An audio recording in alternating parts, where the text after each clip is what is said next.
अगर वीडियो अच्छी लगे तो चैनल को सब्सक्राइब और वीडियो को लाजमी लाइक कर दें। हम लाएंगे इस तरह के मज़ीद इंटरटेनमेंट वीडियो आप सब दोस्तों का शुक्रिया। स्कूल टीचर पप्पू से बोली, पप्पू शाबाश बताओ दुनिया गोल है या चकोर। पप्पू बोला, मैडम दुनिया गोल है या चकोर ये तो नहीं पता, पर मैडम आपकी हेडलाइट ज़रूर गोल है। सरदार की शादी हुई तो सुहाग रात पर दुल्हन ने कंडम का डब्बा गिफ्ट किया और बोला, सरदार जी पहले शादी के पूरे मज़े लेने हैं, बाद में बच्चे पैदा करेंगे।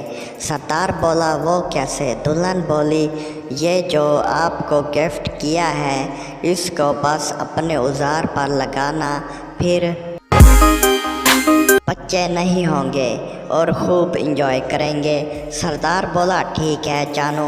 सरदार डब्बा उठाकर बाथरूम में चला गया।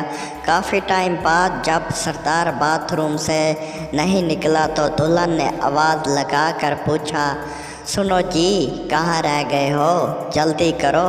सरदार बोला, बस 2 मिनट और 97 चढ़ा लिए हैं, अब सिर्फ 3 बाकी हैं। शोहर बोला, मुझे समझने की कोशिश करो, मुझे तंग नहीं करो, मुझे अकेला छोड़ दो, मुझे सोने दो, मेरी ज़िंदगी के साथ मत खेलो। ये सुनकर जब बीवी ने उठकर देखा तो शोहर साहब हाथ जोड़कर मच्छरों से बातें कर रहे थे। पप्पू मेडिकल स्टोर पर गया और बोला, मुझे वो दे दो। मेडिकल स्टोर वाला बोला, वो क्या? पप्पू बोला, अरे वो जिसे अंदर डालकर बार बार रगड़ा जाता है। मेडिकल स्टोर वाला बोला, अच्छा शर्मा रहे हो, सीधी तरह बोलो कि कंडम चाहिए।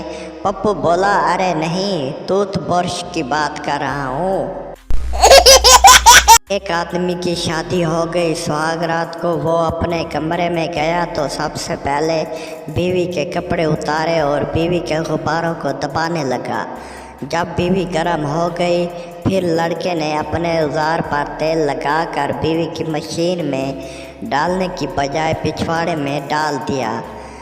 बाद में फारिग हुआ तो इसकी बीवी बोली, ये क्या किया तुमने? अब दर्द हो रहा है, पीछे नहीं आगे डालना था ना। आदमी बोला, अब क्या फ़ायदा, अब तो हमने माल भी उतार दिया है।